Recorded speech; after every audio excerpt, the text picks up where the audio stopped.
Hi friends, welcome to ఒరే మచ్చా YouTube channel. గుజరాత్తో జరిగిన మ్యాచ్లో ముంబై ఇండియన్స్ ఓడిపోవడం జరిగింది. ముంబైకి ఇండియన్ ఓడిపోవడానికి ప్రధాన కారణం హార్దిక్ పాండ్యా నిర్ణయాలే అని ఇర్ఫాన్ పఠాన్ సంచలన వ్యాఖ్యలు చేయడం జరిగింది. అసలు ఇర్ఫాన్ పఠాన్ ఏమన్నాడు అనేది పూర్తి డీటెయిల్ తెలుసుకునే ముందు మా ఛానల్ సబ్స్క్రైబ్ చేసుకోండి. పక్కన ఉన్న బెల్ ఐకాన్ అయితే క్లిక్ చేసి పెట్టుకోండి. ఫర్దర్గా మేము వీడియోలు అప్లోడ్ చేసినప్పుడు మీకు నోటిఫికేషన్ వస్తుంది. IPL 2024 match number 5 Gujarat Titans versus Mumbai Indians మధ్య జరిగింది. మ్యాచ్లో గుజరాత్ టైటన్స్ వచ్చేసరికి 6 పరుగుల తేడాతో ఘన విజయం సాధించడం జరిగింది. మొదటగా బ్యాటింగ్ చేసిన గుజరాత్ టైటన్స్ వచ్చేసరికి నిర్ణీత 20 ఓవర్లో 168 పరుగులు చేయడం జరిగింది. ఆ తర్వాత బ్యాటింగ్ చేసిన ముంబై ఇండియన్స్ వచ్చేసరికి 162 పరుగులు మాత్రమే చేయడం జరిగింది. గుజరాత్ టైటన్స్ వచ్చేసరికి 6 పరుగుల తేడాతో ఘన విజయం సాధించడం జరిగింది.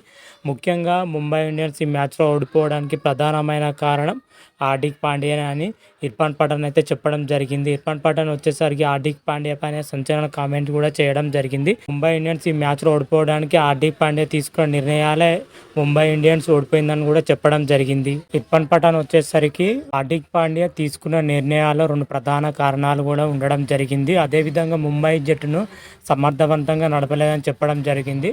అంటే మొదటి ప్రధాన కారణం ఏంటంటే జస్ప్రీత్ బుమ్రా, గురాల్ కోల్టేజ్ అంటే బలమైన బౌలర్లు ఉండగా అతను ఓపెనింగ్ బౌలింగ్ చేయడము ప్రధాన కారణం అయ్యింది. అదేవిధంగా పవర్ ప్లేలో హార్దిక్ పాండ్యా 2 ఓవర్లు వేయడం ముంబై ఇండియన్స్కి దెబ్బతీసిందని కూడా చెప్పడం జరిగింది. ఎందుకంటే ఆ 2 ఓవర్లో హార్దిక్ పాండ్యా 20 పరుగులు సమర్పించుకోవడం జరిగింది. ఆ తర్వాత జస్ప్రీత్ బుమ్రా వేసిన వెంటనే ఓ వికెట్ కూడా తీయడం జరిగింది. ఇలాంటి బౌలర్లు ఉన్న టైంలో ఓపెనింగ్ బౌలింగ్ చేయడం చాలా దారుణం అని కూడా చెప్పడం జరిగింది ఇర్ఫాన్ పఠాన్ మాత్రమైతే. అదేవిధంగా హార్దిక్ పాండ్యా తీసుకున్న రెండో తప్పిదం ఏంటంటే తాను బ్యాటింగ్ రావాల్సిన టైంలోకి టీమ్ డేవిడ్ను పంపించడం, అది రెండో తప్పుగా అయితే ఇర్ఫాన్ పఠాన్ సూచించడం జరిగింది. ఎందుకంటే టీమ్ డేవిడ్ అంతగా ఫామ్లో లేడు. అదేవిధంగా అప్పుడు బౌలింగ్లో రషీద్ ఖాన్ ఉండడం జరిగింది.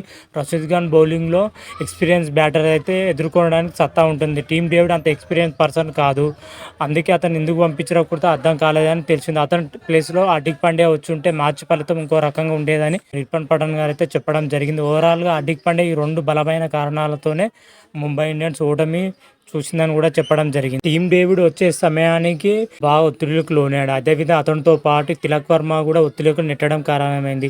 ఇద్దరు వెంటనే అవుట్ అవ్వడం జరిగింది. అవుట్ అయిన తర్వాత మ్యాచ్ మొత్తం గుజరాత్ టైటన్స్ వైపు మళ్ళీ ఆ తర్వాత వచ్చిన హార్దిక్ పాండ్యా లాస్ట్ ఓవర్లో ఒక 4 ఒక 6 కొట్టి మ్యాచ్ గెలిపిద్దాం మంచి ఊపులో ఉన్నప్పుడు కనిపించాడు. అదేవిధంగా ఉమేష్ యాదవ్ అయితే మంచి డెలివరీతో హార్దిక్ పాండ్యాను బోల్తా కొట్టించడం జరిగింది. దీంతో ముంబై ఇండియన్ పని అయితే అప్పటికే అయిపోయిందని చెప్పడం జరిగింది. ఓవరాల్గా చూసుకుంటే ముంబై ఓడిపోవడానికి ప్రధానమైన కారణం హార్దిక్ పాండ్యా అని చెప్పడం జరిగింది. అదేవిధంగా హార్దిక్ పాండ్యా తీసుకున్న నిర్ణయాల వల్లనే ముంబై ఓడిపోవడం చెప్పడం జరిగింది. అదేవిధంగా ముంబై టీంని సమర్థవంతంగా ముందుండి నడపలేదని కూడా చెప్పడం జరిగింది. ఓవరాల్గా చూసుకుంటే ముంబై ఇండియన్ ఓడిపోవడానికి ప్రధానంగా కారణం హార్దిక్ పాండ్యా అని కళాఖండిగా ఇర్ఫాన్ పఠాన్ మాత్రం అయితే చెప్పడం జరిగింది. తొలి మ్యాచ్లో హార్దిక్ పాండ్యా కెప్టెన్సీ పైన మీ ఒపీనియన్ కామెంట్ రూపంలో తెలపండి. అంతవరకు మీకు ఈ వీడియోగా నచ్చినట్టయితే లైక్ చేయండి, షేర్ చేయండి. మరిన్ని వీడియోల కోసం మా ఛానల్ సబ్స్క్రైబ్ చేసుకోండి. పక్కన ఉన్న బెల్ ఐకాన్ కూడా క్లిక్ చేసి పెట్టుకోండి. ఫర్దర్గా మేము వీడియోలు అప్లోడ్ చేసినప్పుడు మీకు నోటిఫికేషన్ వస్తుంది. హర హర మహాదేవ్, శంభో శంకర. Thank you.